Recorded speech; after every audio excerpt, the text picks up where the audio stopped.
आदाब नमस्कार, मैं फैसल और आप देख रहे हैं नेशनल दस्तक। बिहार में चुनाव चल रहा है, 6 तारीख को वोटिंग होने वाली है और बीजेपी ने बड़ा बंदोबस्त कर लिया है।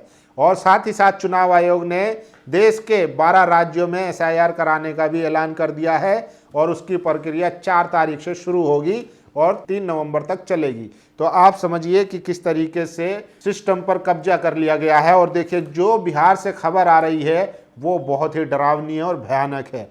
देखिए, बिहार में 10 गुजरात के आईएएस को जो है ड्यूटी पर लगाया गया है, ऑब्जर्वर बनाया गया है बिहार चुनाव में। तो आप समझिए कि क्या पूरी सेटिंग हो चुकी है। और ये आईएएस जो है वो गुजरात के ही क्यों लाए गए, बिहार में और कई राज्यों के आईएएस नहीं थे।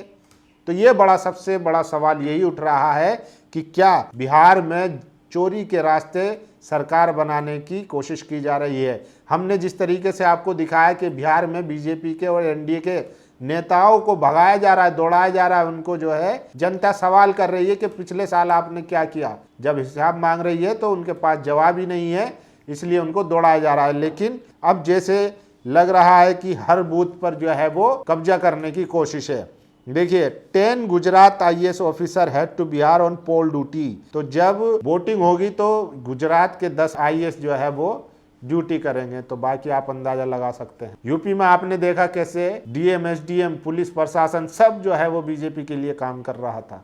मुसलमानों को, दलितों को, यादवों को वोट ही नहीं डालने दिया गया। तो आप अंदाजा लगा लीजिए। इसीलिए कंचना यादव लिखती हैं, क्या मोदी जी अब बिहार चुनाव को प्रभावित करने के लिए अधिकारी भी गुजरात से ही लाएंगे?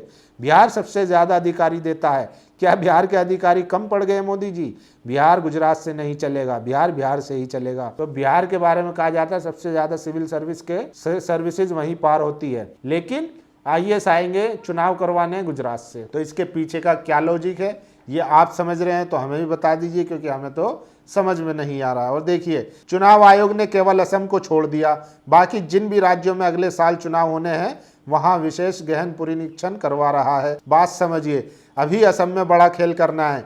घुसपैठियों के नाम पर लाखों वोट काटे जाएंगे, बीजेपी की जीत सुनिश्चित की जाएगी। चुनाव आयोग ने हेमंत विश्व शर्मा के कहने पर ऐसी सुविधा दी है। जाहिर है दोनों मिले जुले हैं। असम के चुनाव चोरी होने वाले हैं, विपक्ष रोक सके तो रोक ले। डॉक्टर मुकेश कुमार, हिंदी साहित्य के संपादक, कह रहे हैं विपक्ष को कि रोक सको तो रोक लो, असम में तो वोट चोरी होने वाला है। जिस तरीके से एसआईआर का ऐलान किया गया है और उससे असम को अलग रखा गया है, तो कहीं ना कहीं बड़ी गड़बड़ी चल रही है। और ये देखिए, जो एसआईआर कराने जा रहा है चुनाव आयोग, ज्ञानेश्वर गुप्ता, उन्होंने किस तरीके से वोटर काटने की कोशिश हो रही है। 12 राज्यों में चुनाव आयोग ने वोटर लिस्ट को फ्रीज किया। आज चुनाव आयोग ने एसआईआर पर प्रेस कॉन्फ्रेंस कर कहा कि इससे वोटर लिस्ट और साफ होगी।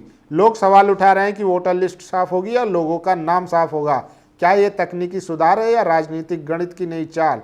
पहले बिहार में एसआईआर हुआ था और वहां क्या हाल हुआ आप सब जानते हैं। अब फेज 2 में एसआईआर की प्रक्रिया इन 12 राज्यों में होगी।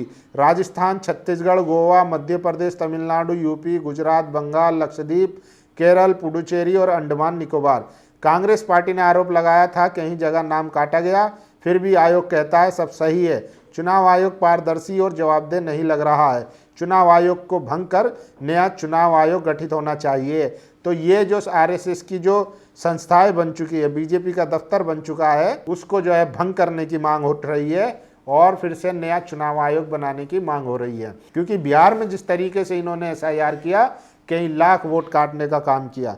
और ये देखिए, ये बीजेपी के नेता हैं जो पहले कह रहे थे नमो नमो नमो नमो नमो नमो नमो नमो, और जब बुलडोजर चल गया तो फिर रो रहे हैं। तो सबसे ज्यादा बीजेपी के इन नेता का वीडियो वायरल हो रहा है। विनीत अग्रवाल मेरठ के भाजपा व्यापारी संगठन प्रकोष्ठ के अध्यक्ष हैं। तो वही है कि लगेगी आग तो आएंगे घर के इज्जत में, यहाँ पर सिर्फ हमारा मकान थोड़ी है। तो जब तक दूसरों के घरों पर बुलडोजर चल रहा था तब तक ये जश्न मना रहे थे, खुश थे। लेकिन जैसे ही इनके घरों पर बुलडोजर चला, दुकानों पर बुलडोजर चला, तो कैसे रो रहे हैं, बिलख रहे हैं। तो ये आपको समझना होगा कि ये मुसलमानों को दिखाकर असल में ये हिंदुओं का ही नुकसान कर रही है और ये पूंजीपतियों की सरकार है, सिर्फ अपने दोस्तों को फायदा पहुंचाती है। और ये देखिए, मेरठ के भाजपा नेता विनीत अग्रवाल शारदा से मिलिए, कमल की रट लगाकर बुलडोजर बाबा को लाए, खुद की दुकान पर बुलडोजर चला तो आंसू निकल आए। देखिए, ये इनकी एक और वीडियो वायरल हो रही है। जिसमें ये कमल कमल कमल कमल कहते हुए नजर आ रहे हैं और बुलडोजर चलने के बाद रोते हुए भी नजर आ रहे हैं। तो चुना आपने था और जब चुन लिया है तो उसको भुगतना भी पड़ेगा। इसीलिए संजय सिंह लिखते हैं, पहले वो यहूदियों के लिए आए, मैं नहीं बोला, फिर वो कम्युनिस्टों के लिए आए, मैं नहीं बोला, फिर वो सोशलिस्टों के लिए आए, मैं नहीं बोला, फिर वो ट्रेड यूनियन के लिए आए, मैं नहीं बोला, फिर वो ट्रेड यूनियन के बाद जब खुद पर आए तो फिर बोलने के लिए कोई बचा ही नहीं था। तो ये स्थिति है यूपी में जो बुलडोजर राज चल रहा है। और देखिए, बिहार चुनाव में 10 गुजराती IAS अधिकारी लगाए गए हैं। क्या चुनाव आयोग को ऑब्जर्वर बनाने के लिए सिर्फ गुजरात के ही अधिकारी मिले हैं? हम लोगों को बेहद सतर्क रहने की ज़रूरत है। ये लोग बिहार चुनाव को जीतने के लिए किसी भी हद तक जा सकते हैं।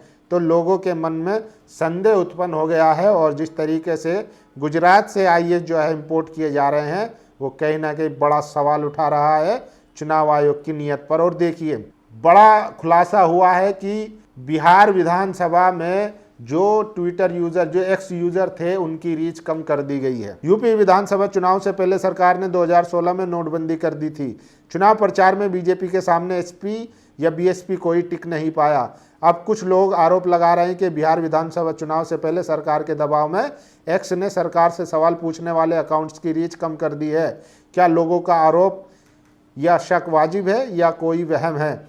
तो देखिए, रीच कम करने की भी बात सामने आ रही है। जो लोग सरकार से सवाल करते हैं, ऐसे अकाउंट्स की रीच कम कर दी गई है ताकि लोगों तक संदेश ना पहुंचे। तो ये बड़ा खुलासा हुआ है। और जिस तरीके से गुजरात कैडर के 10 IAS जो है बुलाए गए हैं, वो भी बड़ा सवाल उठा रहा है। और बिहार के लोग कह रहे हैं कि भैया हम लोग क्या कम पड़ गए थे? बिहार सबसे ज़्यादा ये सिविल सर्विसेज में लोग जो है उत्तीर्ण होते हैं, पास करते हैं। बिहार से ज़्यादा IAS और IPS बनते हैं, लेकिन बिहार में चुनाव कराने के लिए गुजरात के IAS आ रहे हैं। बाकी आप लोग सोचिए कि स्थिति कैसी है। हमें तो लगता है स्थिति बहुत ख़राब है NDA के लिए और मोदी जी के लिए, क्योंकि जैसा ग्राउंड पर देखने को मिल रहा है, बीजेपी के नेताओं को दौड़ाया जा रहा है, भगाया जा रहा है, उनसे सवाल किया जा रहा है। इसीलिए वो ऑब्जर्वर भी जो है गुजरात से बुला रहे हैं। बाकी आप अपनी राय जरूर दीजिए। शुक्रिया। नेशनल दस्तक की आपसे गुजारिश है कि अगर इसको बचाना चाहते हैं तो नेशनल दस्तक को सब्सक्राइब करने के लिए रेड कलर के सब्सक्राइब बटन को दबाएं, फिर बेल आइकन की घंटी दबाएं। नेशनल दस्तक को बचाने के लिए बहुत जरूरी है कि हर खबर को शेयर करें, लाइक करें, कमेंट जरूर करें।